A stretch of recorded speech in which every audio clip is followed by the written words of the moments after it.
Hey, beautiful people. I'm Mary MJ Harper, and welcome to this week's episode of Queen Space Conversations. Come on in the room and have a seat at the table as we sit down with Mr. Rashad Thirkill, CEO of Millionaire Events and Thirkill Marketing, as well as the host of the Millionaire by Morning podcast. Today, we'll be discussing mastering business growth, strategy, marketing, and podcast development. I promise you, you don't want to miss this amazing episode. So come on in, have a seat, let's get started. Good evening, everyone. I am Mary MJ Harper, and I am excited to welcome to the table today Mr. Rashad Thirkill, who is the host of Millionaire by Morning podcast, airing live or pre-recorded on YouTube. Correct. Is that correct? Any other streams? No, it's mostly on YouTube now. That's the visual. We do have the audio. I'm just not uploading to it at the moment, but it's on all channels. Sounds good. And so we will look for the Millionaire by Morning show with Mr. Rashad Thirkill. I have invited Mr. Thirkill into the Queen Space today, and we're going to take an opportunity to get to know a little bit more about who you are as a person. Okay. So tell us about Rashad Thirkill, the person. First and foremost, I'd like to thank you for inviting me here. Thank anyone for watching. So yeah, a little bit about me. I did a show the other day, and I was just saying that I am, the word to describe me would be the truth. And what that means is just that I've been true to myself, with my companies, with the podcast that you're seeing, everything that I do is kind of just me being me from the person that I've always been. So this is what it's manifested into up until now, just always an ambitious person and a driven person. As far as me being a husband, being a father, I try to instill all of that into my, community, my society, everyone that's around me. You can't be around me without me motivating you. Yes. Believe it or not, you lose a lot of friends like that as well. Yeah, you do. I keep a small circle. I stay in my little confined space, and I love episodes like this where I can speak with other business owners and really build a community of people that's, the same as you. Yes. And I think that's one reason why we decided, let's go ahead and do Queen Space Conversation, because I noticed over the years I've become a part of a community, and it's a growing community of not just nonprofit workers, but just entrepreneurs. Yeah. That's a big part of my podcast, is because I really want to have conversations that allow people to go from wherever you're starting at till you can literally see someone with all the conversation that they have. As far as me, I have conversations about mindset, meditation, motivation, monetization, marketing, momentum, getting into momentum. So I interview someone for each one of those caveats. And when a person sit down, they can see a person go from A to the next stage, B to the next stage, and just continue to grow. So it's almost kind of like what I'm trying to put together is a blueprint. And it's a blueprint of people that's meeting other people on their journey and can basically just fit in, wherever they're at. We look at social media, we look at TikTok, Instagram, Facebook, and we see all of these people doing all these amazing things, and you see people posting about, all of their wins and where they're going with their businesses. What do you say to that person who feels like their career hasn't catapulted into the area that they have wanted it to yet, or they don't feel like they're making the traction that, their other counterparts are making, or other people in the community. What is your advice to that person that may become discouraged? First, my advice would be to enjoy the journey. Enjoy overcoming the challenges. You're going to have those challenges. Well, face that challenge before you have an overview, before you can topple the mountain, climb the mountain. Enjoy the molehills. Enjoy just the small steps that you're taking. And if you can do that, like I have merchandise, Millionaire by Morning. Everywhere I go, whoever I talk to, Millionaire by Morning is the brand. But it's not necessarily about having all of the money. We see people with all of the money that's miserable a lot of the times. So it's really about your journey, and it's also about your community. Build with people that's like you. And if you can get your journey set, your mindset, and you're probably more than likely are living in your, like I said, truth. So as long as you can do that, 9 times out of 10, you have a smile on your face. But as a man, as a husband and a father, how do you balance being a entrepreneur, a business owner, and family? Wow. I was a single father up until I got married. So like my balance was just you coming along with me. It's just I've had to kind of, I tell people this all the time.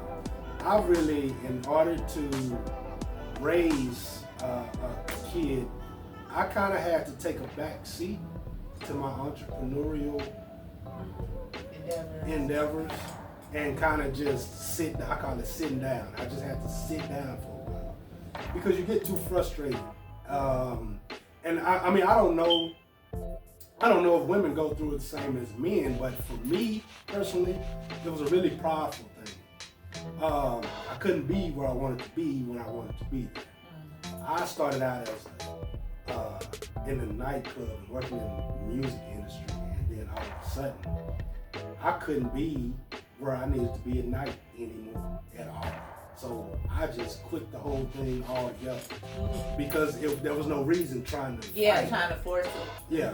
So I just did that and end up, what I did tell myself is it'll come around full circle. So now, like what I'm doing now, to me, in the same aspect is entertainment, promotion, marketing, advertising. That's what I was doing.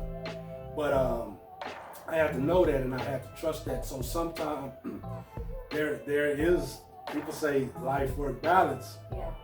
Sometimes those scales really outweigh the other. Yeah. And you may just have to wait it out. Like that's the best advice I could give, like a single parent or someone that's really, really trying to work both of them, juggle both life and, if you're too frustrated, you don't want to make yourself sick. You know what I mean? Yeah. So, because health is a whole nother aspect of balancing things. You gotta balance family. You gotta balance entrepreneurship, and like you said, and health. Yeah. If health creep up in there, when you start making the money, that's where all of it's going to. Yeah. So it has to be well balanced, and I believe that nowadays you have the internet, so it's not as bad. Social media, you can do all this from home, and you can make your living, and you can make a very good living just from home and on your phone. So it's a little different now, but I would definitely say I had struggles with that. So I'm one of those people that had to overcome, the work-life balance ordeal.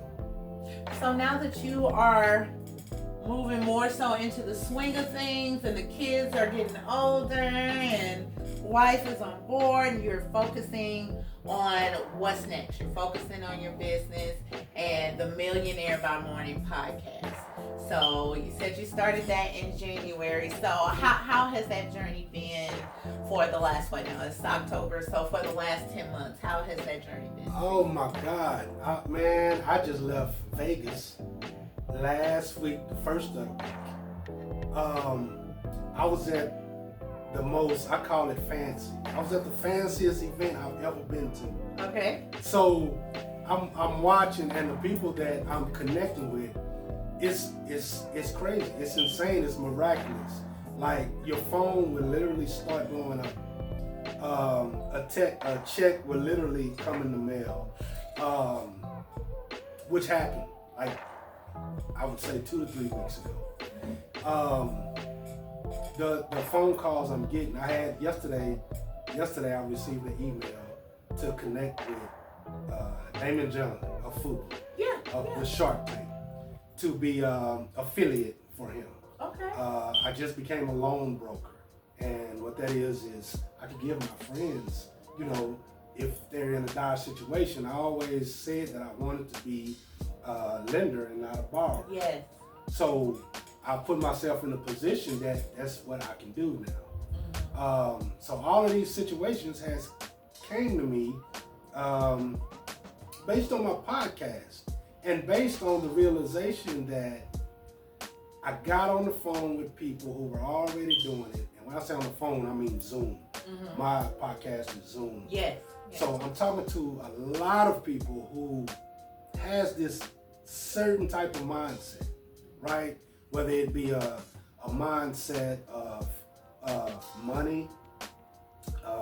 I'm starting to call myself the money mindset coach. I like that. Yeah. I like that. So, like whether it's manifestation. I'm talking to a lot of these people, and I start putting a lot of that stuff into play. And like I say, ever since I have, I just wake up to an email that's just an awesome email or an opportunity. And it's really been working out over this time span. Okay. So it's really cool. Okay. And so you said you were similar to me. You've pre-recorded a lot of your shows. And so when will you start dropping the next series of shows that you just recently recorded? Okay. I was editing before I came over today. I shoot. So I'll give you an example of what I was just stating. Mm-hmm. Speaking to someone was just basically just do it. Set a goal, or it's really about moving in blocks, right?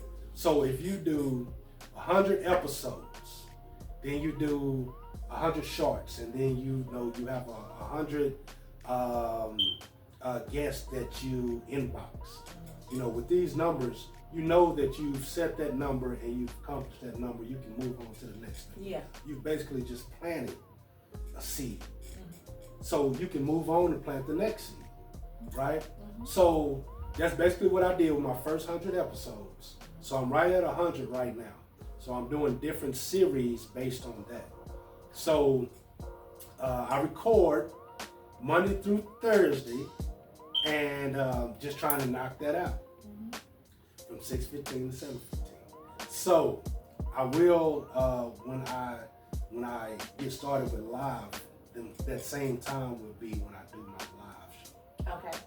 6:15, 7:15. So I say all of that to say, with the 100 episodes, I'll be dropping. I was editing before I came over here. I'll be dropping all of them. I premiere it on YouTube first. I let my guests know when they premiered, so when they're going to be premiered. So hopefully they'll start promoting it. I'll start promoting it, and it's crazy because you can now see the traction of that. Yeah. So pre-recorded is a good way to go. So 10 months in, 100 episodes. This is new to me. What advice would you give to myself and people like myself who are just really beginning to get into the podcasting scene based on what you've experienced or what you've come to see so far? Okay. I'm a marketer. Like, that's what I love, right? So the way I'm looking at an opportunity, if people on your podcast, they are there for a reason, and the reason they're on your podcast is why? Because they're trying to either get your crowd, they want someone to see that, some type of promotion to come from it. You know what I mean? It's more to being on a podcast and just having a conversation. So my thing is to offer something, and from what I've, it's funny because doing research, I see that, you know, people don't always like to be sold. They like to buy, but they don't like to be sold. Yeah. So you have to kind of try to find a way to offer them something for being on your show. That's what I think. It's a conversation, but what are they leaving when they leave your show? Unless, of course, you know, you have followers of 100,000 people or something like that. There don't have to be that many, but believe me, because I don't have a lot of followers, and I'm now getting public relations people hitting me up. Can my client come on your show? I don't have a lot of views, I don't have a lot of followers, but these are people that are actually looking to be on podcasts. Yeah. So I feel like from the side that you sit on, or anybody that's starting up a podcast, offer them something. Here's one thing that you can offer them. A lot of people don't have press kits. They don't have things that they can leave her with and say, either I can book another podcast, I can go somewhere else and make some money from this, my social media. You know, they have now artificial intelligence. Yes. When you leave her, I got 10 different videos of you that I can provide for you. This is how you get, guest in, I guess I would say. Okay. But you're also providing a service as well. Okay. So, especially when dealing with entrepreneurs, they always want something back in return. Yeah. So, that's what I would say. I would say, at the end of the day, kind of offer something and then promote yourself. Have them to promote you. Okay. Have them to promote your show. I mean, the show that they're on with you. You both want to be cross promoted. Yeah.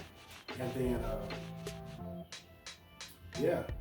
that's the advice I would give to kind of like, even to monetize your show, to get people on your show, to promote your show, and to monetize your show. Because there's a lot of different aspects to it. People, and I like what you said about it being more than just sitting in front of the camera having a conversation. Just in this short time of me putting the podcast together, AI has become like one of my friends, and I'm like, oh my God, this is amazing. It makes it so much easier. Yes. I think one thing that I would say to people is just do it. That's it. Just do it, because I was so scared. People have been telling me for a long time that I should do a podcast. Right. And I was like, that's not, I know I could get on there and talk, but putting it together, that's a lot. And one day I just said, you know what, let's just do it. Just do it. Let's just do it. And so I looked and I started putting the information together, and I'm finding out, okay, this is not as difficult as I thought. Right. But then the best part about it is it's an amazing learning opportunity. It is. It's an opportunity for you to learn about the people in your community. It's an opportunity for you to learn about social media trends and marketing numbers and analytics and all of that stuff. And so I feel like I'm back in school, I mean, really, it's an educational, and you go online and you see it. Now it is a lot of negativity out there and negative podcasts. So then you go online and you see people say, "Oh my God, somebody done started another podcast." So you see the negative connotations. But here's the thing, I can't understand why everybody haven't started a podcast. Yeah. Because whatever it is that you're learning, whatever it is that you're an expert in, you're just going to become that much more of an expert in it. Yeah. Based on just speaking with people alone. Yeah. You don't necessarily have to be the smartest person in the room having a one-on-one. Yeah. when you said you jumped off the porch, I'll tell you, I decided to do mine. I'll tell you who my first three guests was. My first three guests was a guy from Silicon Valley, investor, multi-millionaire investor. My second one was what's the name? It's a drink that's famous in Texas. Anyway, she was the marketing person over it. I didn't even know that till we started talking.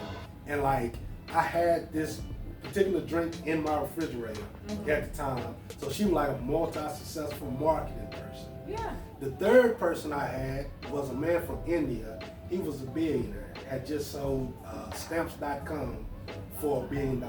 So all three of those people I was super nervous on all of them. Yeah. And I didn't think my backdrop was right. I just said, I'm gonna do it anyway. I'll do it anyway. Yeah. So I end up interviewing them, and let me tell you what I did. Like, that was crazy that it was named Millionaire by Morning.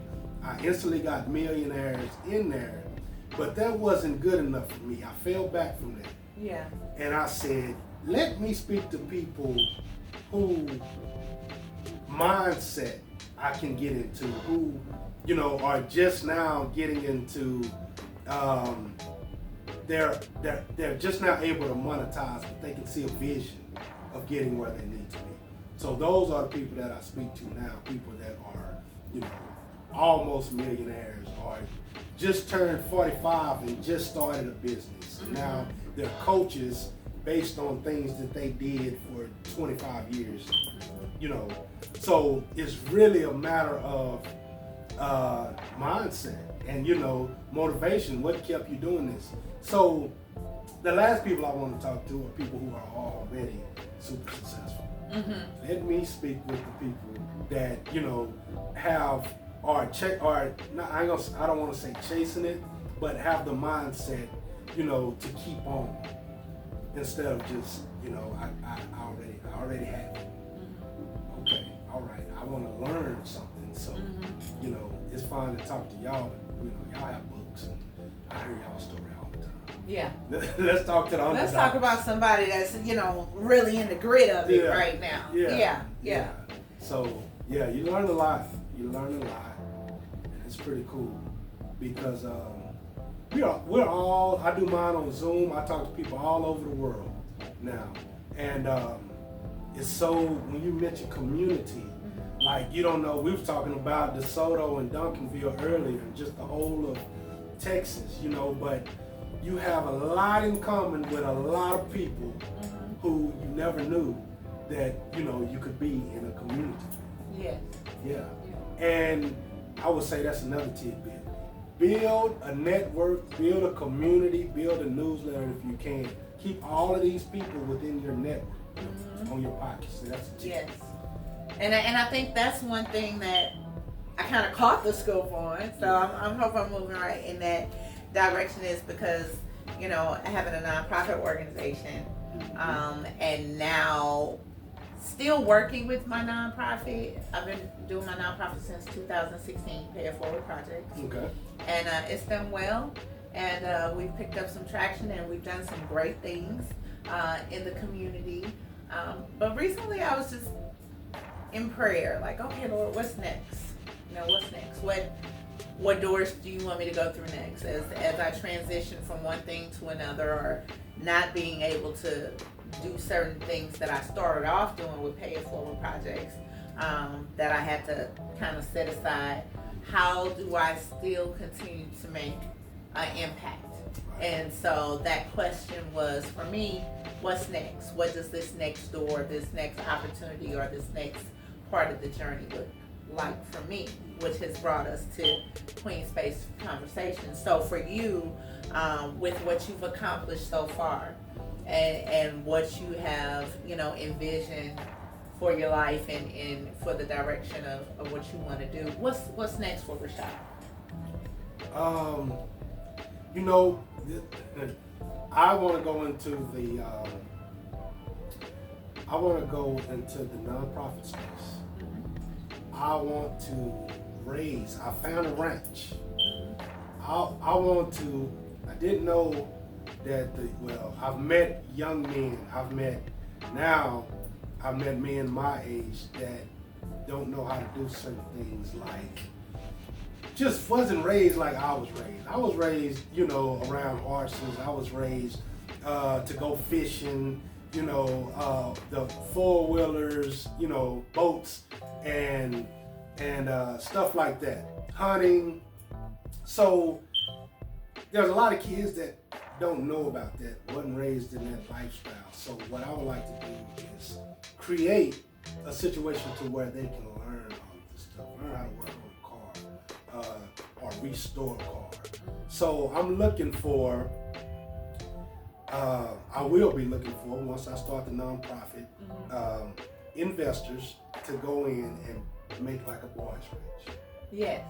With like 100 acres with, a pool, not a pool, a lake, a place for hunting, and just a place where boys can go and be boys. Yes. So, in my eyes, that's like my ultimate goal. If I could be rich, that would be me being rich. Yes. Yeah. Because rich is not always about the dollar. Exactly. And the oddest story that I saw on TV kind of brought me to that realization of what you just said about, being rich. I was watching a story on Christopher Reeves. Okay. Yeah, him and his wife who both passed. And it was an interview that they did on CNN with his children, I believe, because they just released an a memoir. Their mom's memoir, I believe, of their dad. And you look at that situation and you look at this couple who had everything, was doing well. He was Superman, the best Superman of all time. Yeah. Good money on the ranch, and how at the drop of a dime, the quick of a flash, it all changed. And the best benefit that came out of that money was providing him the care that he needed. But the whole spectrum of his life changed. Everything, career over, all of that over, life as you know it, has changed. And so it's good for people to know that when you're building your business, while we want to get that monetary success and we want to be able to profit that way, you definitely want to be a part of something that has a more richer meaning to you, something that brings substance to your life, and you feel like this is my niche. This is what I'm supposed to be doing. Do you feel that way now with what you are doing so far, with where you are right now? Do you feel like I'm doing what I'm supposed to be doing? Oh yeah. I said earlier that I had to both of my grandparents were preachers, right? Mm-hmm. And earlier I said that I was in the entertainment industry. So I was rapping. We was this close to having a record deal, right? And that's when it all fell apart. But I always knew, like, that's what's in me. It's going to come back around. I don't know how it's going to come back around, but now it's coming back around in a podcast. Me speaking, me putting on events. I have, I'm doing Millionaire by Morning, the podcast. Along with that is Millionaire by Events and Millionaire by Marketing.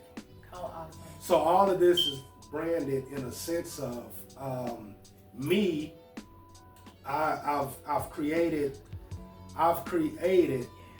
a program. It's called the Leverage Program, where I'm helping people to, my podcast guests mostly, my community, I'm helping them to create an ebook about their life. They write an ebook. Then I'm showing them how to leverage that all the way till they get on stage.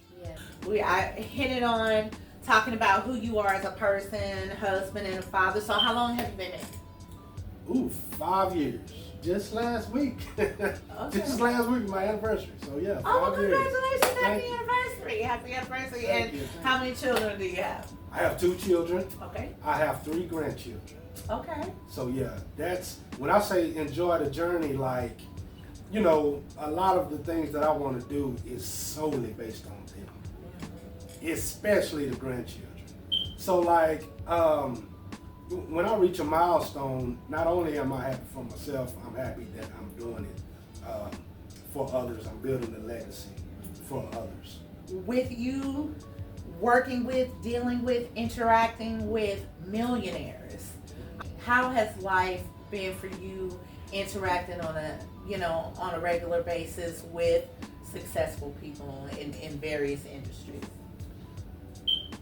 I put them on the same plateau with everybody else, and that's something my father instilled in me. The fact that you're gonna treat the janitor the same way as you treat the CEO.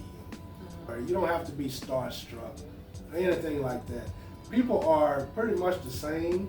I dealt with a lot of people in the entertainment industry that when you really get to know people that do have money, that like they say, you never want to meet your heroes. Mm-hmm.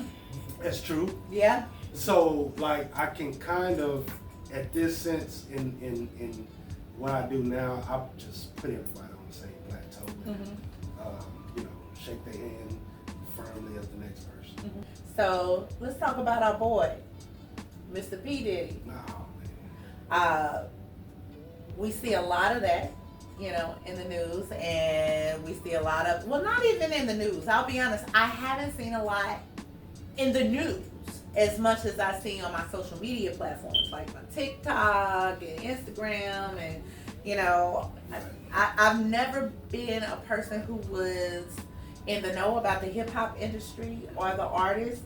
I know the little that I know now because I've got an 18-year-old. To be honest with you, but who doesn't know who P. Diddy is? Who doesn't know, about his many contributions to the music industry? However, who doesn't know about his reputation? I mean, it's not something that's not new. So, but in that situation, you have so many stories. How do you decipher the real from the reality? How do you not allow it to affect you? How do you, keep a level opinion of it when conversations arise? Or what's your thought just about the entertainment industry and everything that's going on in the media with the stories? Here we go. Let me. Did he kill Tupac? Did he do my boy? Man, the more and more of that part that come out is that part really has me upset because I don't know, I was knee deep in the rap, back then, 95, 96. Like it would be so upsetting as a culture, like. We didn't want that to happen, and to find out if it really was him, that makes it even worse. And I'll be honest, before I heard anything about the speculation or the rumors that he may have had anything to do with that, I'll be honest, I always thought it. Really? I always thought it. Is it just because it was the East Coast, West Coast beef? Just because? No, I'll tell you what made me think it. Honestly, the movie that they did some years ago about Biggie and Tupac, and it actually shows that at one point they were friends. Right. And you had this young kid, that was their homeboy, Shine, Pity. He's trying to build his career. He just seems to me, even into the character in the movie, just, I was just like, And of course, this was after all them passed, and I don't know anything about that industry, so I really never said anything. But I would have to be honest and say that I've always suspected. I've always suspected, and I agree with you. That would be, in my opinion, it would be traumatizing to our Black culture. Right. And the reason why I say that it would be traumatizing to our Black culture is because even though he's involved in these things now and these charges and everything that's going on, we want to see our brothers win. We want to see people that look like us win. And to be able to see them win and see them to have the level of success that they've had, we want to believe that they did it through hard work and sacrifice and doing it, and they did it the right way. So it would be traumatizing for me as a black woman or someone in that black culture to see that, man. Yeah. Come on, don't tell me. That would crush me, like, to know that.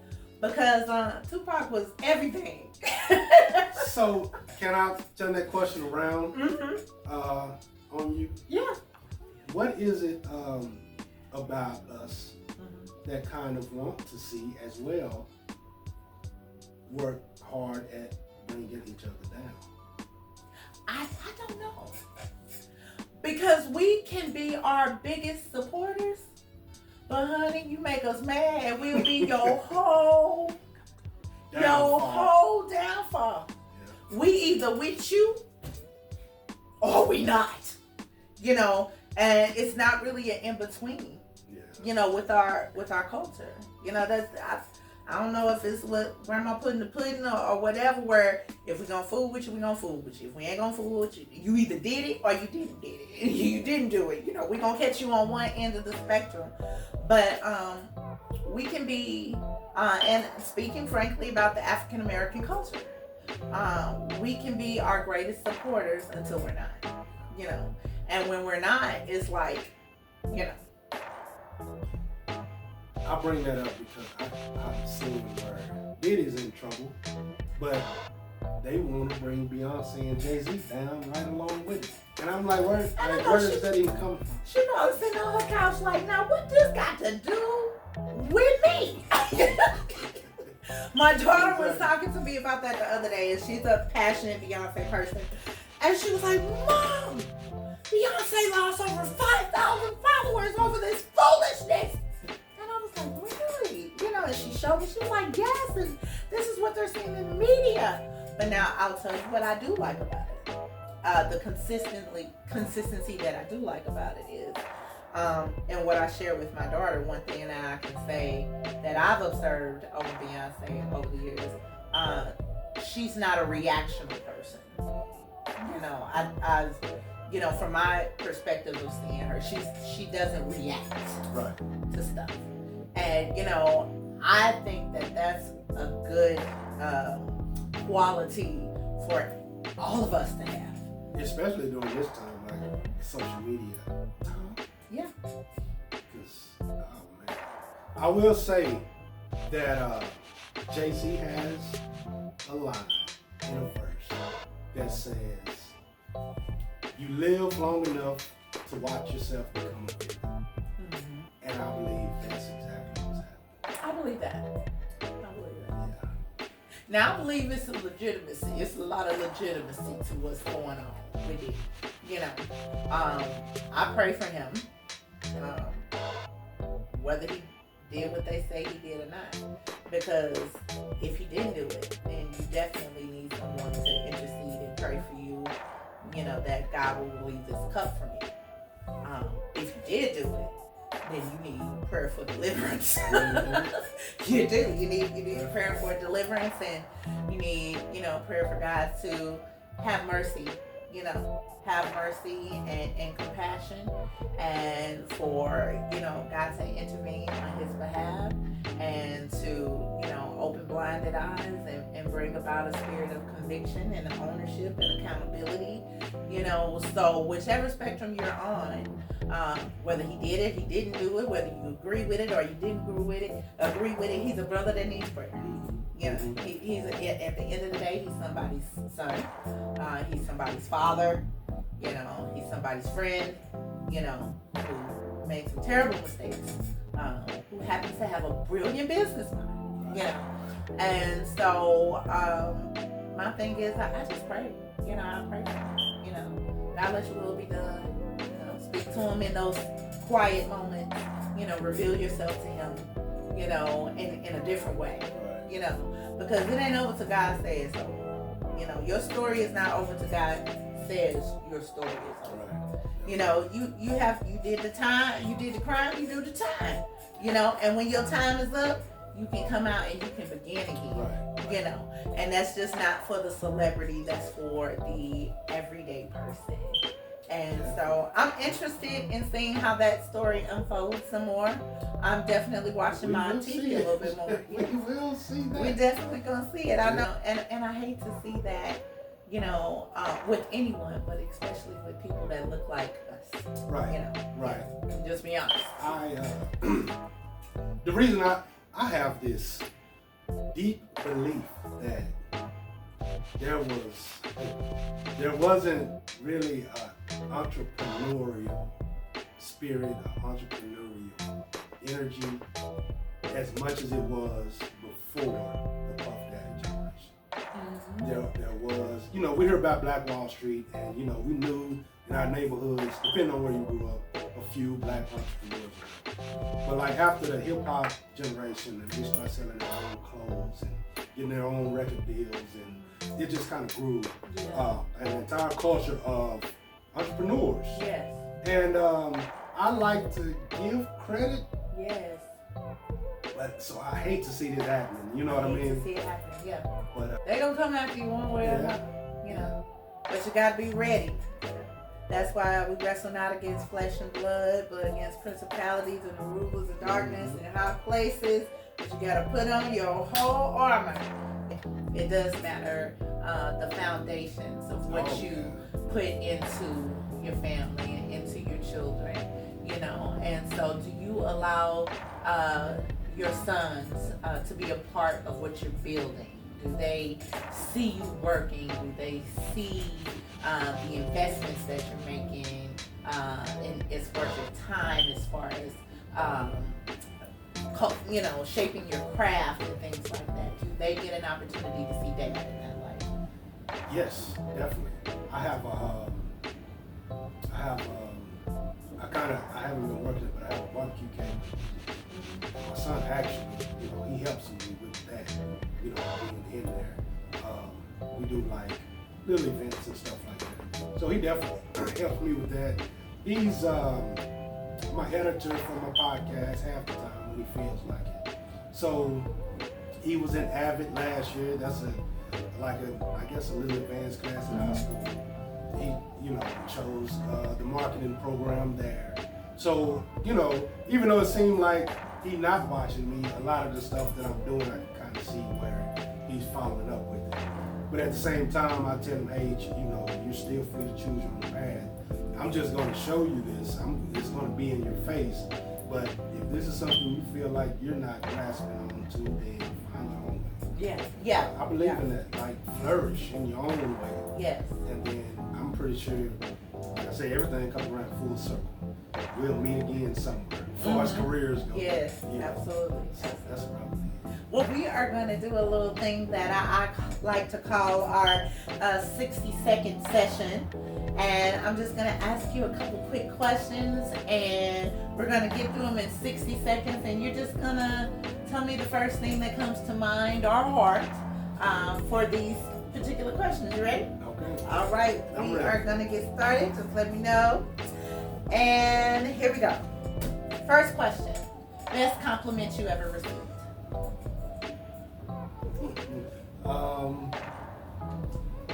That I have motivated someone. Awesome. Okay. What never fails to make you smile? A compliment. Okay. Who would you trade places with for a day?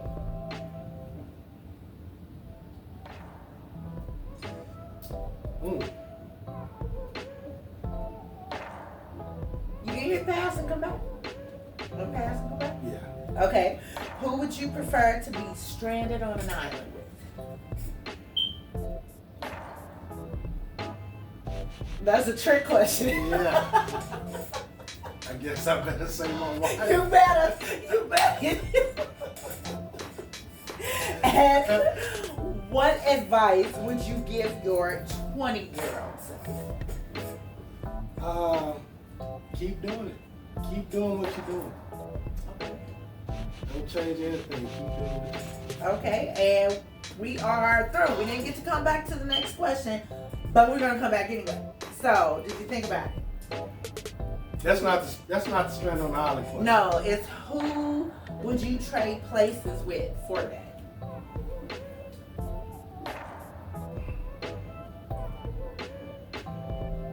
That question will probably get me in trouble. I'm not gonna answer it.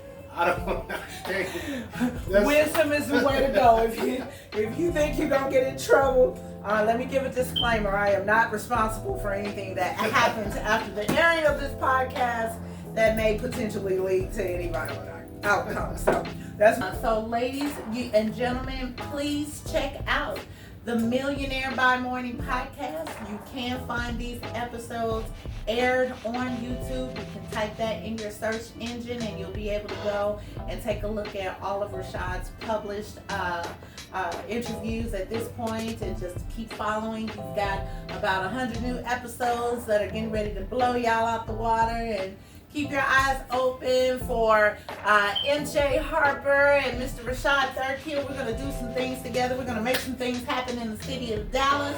So you will definitely be hearing more from us. For this episode of Queen Space Conversations, thank you so much for joining us. And we look forward to sitting down and chatting with you again. Most definitely.